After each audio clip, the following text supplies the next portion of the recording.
नमस्ते। आज हम एक कहानी की तहों में उतर रहे हैं, फुल हाउस। हमारे पास वॉन सुयान की इस कहानी का एक निचोड़ है और ये सफ़र है धोखे से शुरू होकर, फिर एक अजीबोगरीब समझौता और फिर क्या कहते हैं सच्चे प्यार तक पहुंचने का। कहानी का सेटअप ही मतलब कमाल का है। एक लड़की है, हान जी यून, राइटर बनना चाहती है और अपने सपनों के घर फुल हाउस में रहती है, जो उसे विरासत में मिला है। फिर उसके अपने ही दोस्त उसे धोखा देते हैं और घर बिक जाता है। ओह, ये तो बहुत बहुत ही शॉकिंग है शुरुआत में ही। बिल्कुल। और कहानी में ट्विस्ट तब आता है जब पता चलता है कि घर का नया मालिक एक जाना माना एक्टर है, ली यंग से। अच्छा। मशहूर तो है, पर सोर्स बताता है कि काफी घमंडी भी है। और हालात ऐसे बनते हैं कि जी यून को उसी घर में उसी एक्टर के साथ रहना पड़ता है। उसी के घर में जो पहले उसका था। हाँ, सोचिए जरा, क्या अजीब सिचुएशन है। बिल्कुल फंस गई बेचारी। तो आज हम इसी कहानी की परतों को खोलेंगे, समझेंगे कि कैसे इन मुश्किल हालात में एक नकली रिश्ते की शुरुआत होती है और फिर वो कैसे असली जज्बातों में बदल जाता है। तो शुरुआत करते हैं हान जी-यून और उसके प्यारे फुल हाउस से। ये घर उसके लिए सिर्फ एक मकान तो नहीं है ना? बिल्कुल नहीं, वो घर उसकी जड़ों से जुड़ा है। वो उसके माता पिता की निशानी है, उसके अपने सपनों का मतलब सेंटर पॉइंट है। उसकी पूरी दुनिया एक तरह से उसी घर के इर्द गिर्द घूमती है। हाँ। तो जब वो घर छिनता है तो सिर्फ छत नहीं छिनती, उसकी पहचान, उसकी सुरक्षा का एहसास, सब कुछ हिल जाता है एकदम से। और ये झटका उसे अपनों से ही मिलता है। उसके दोस्त हाँ, उसे धोखा देकर घर बेच देते हैं। ये विश्वासघात तो कहानी की शुरुआत में ही एक बड़ा मतलब इमोशनल मोड़ ले आता है। हाँ। और ये जो धोखा है ना, यही मतलब कहानी का एक तरह से ट्रिगर पॉइंट बन जाता है। यही विश्वासघात और घर खोने का डर जी यून को बेहद कमजोर स्थिति में डाल देता है। वो अचानक से बेघर और बेसहारा महसूस करती है। उसकी सारी प्लानिंग, सारे सपने, सब दांव पर लग जाते हैं।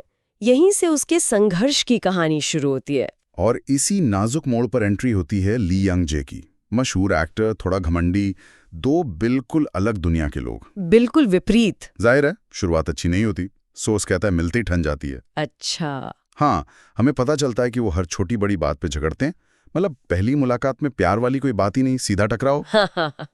ये टकराव असल में कहानी की नींव है, जिसे हम अक्सर वो एनिमीज टू लवर्स वाली थीम कहते हैं ना। अरे हाँ, बिल्कुल। दो विपरीत ध्रुव एक दूसरे से टकराते हैं, उनमें फ्रिक्शन होता है।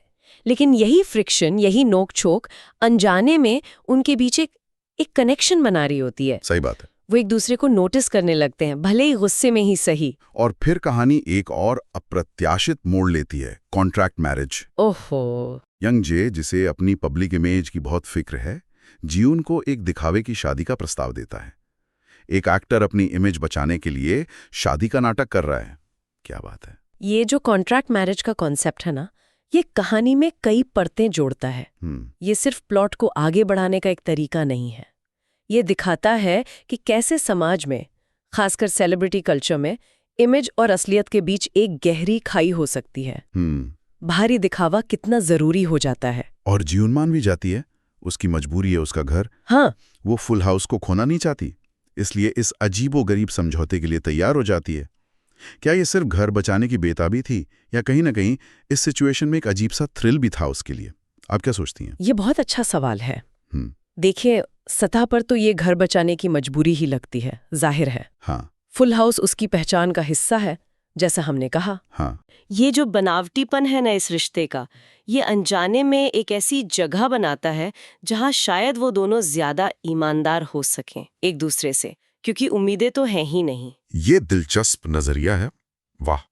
तो ये शादी सिर्फ एक नाटक है, एक समझौता, लेकिन जैसा अक्सर होता है या कहानियों में हम देखते हैं, एक छत के नीचे रहते रहते, साथ वक्त बिताते बिताते वो दीवारें गिरने लगती हैं जो उन्होंने खड़ी की थी। असली भावनाएं पनपने लगती हैं। जीवन को यंग जे का वो पहलू नजर आने लगता है जो दुनिया नहीं देखती। उसका घमंड, उसकी अकड़ के पीछे छिपा हुआ एक संवेदनशील इंसान। बिल्कुल। उसे एहसास होता है कि इस स्टारडम के पीछे भी एक आम इंसान है, अपनी कमजोरियों और जज्बातों के साथ। और यंग जे भी, वो भी जीवन की सादगी, उसकी सच्चाई और उसके मजबूत इरादों से प्रभावित होने लगता है।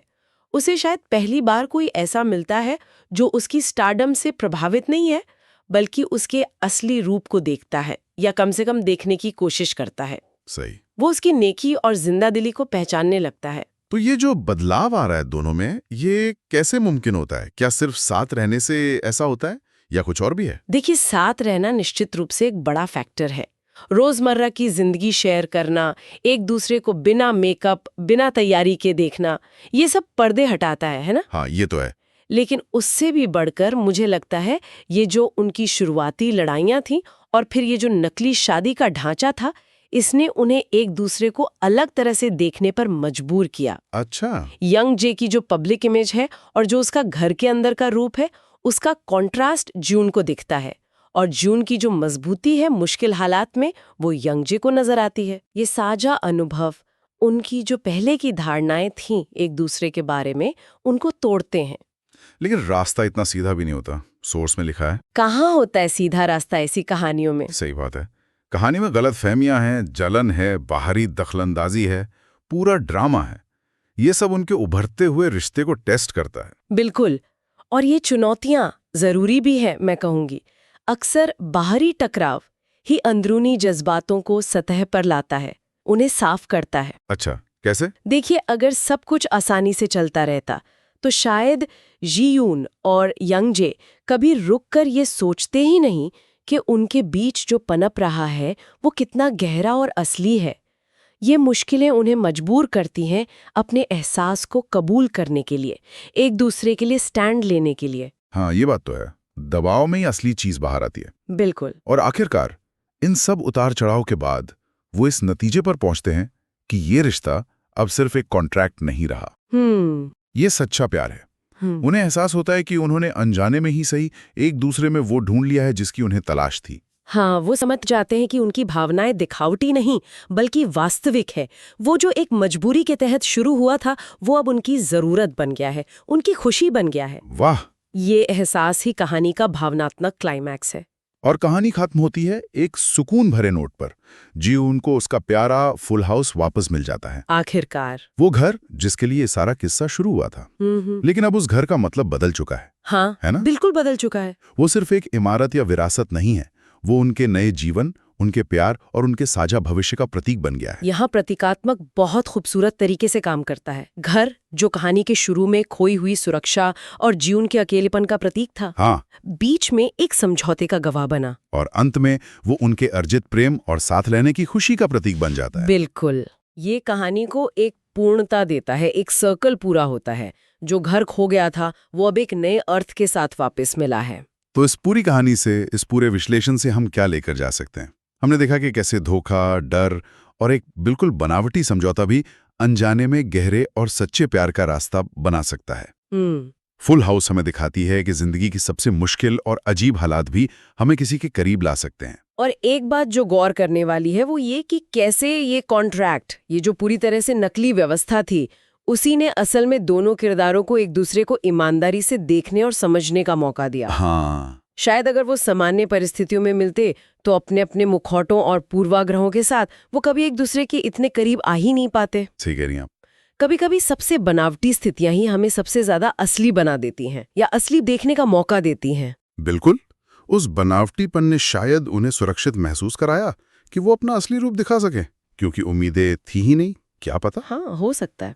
और यहाँ एक विचार है जिस पर शायद हमारे सुनने वाले बाद में सोच सकते हैं। जरूर। इस कहानी के रोमांटिक पहलू से हटकर अगर सोचें तो घर का मतलब क्या है?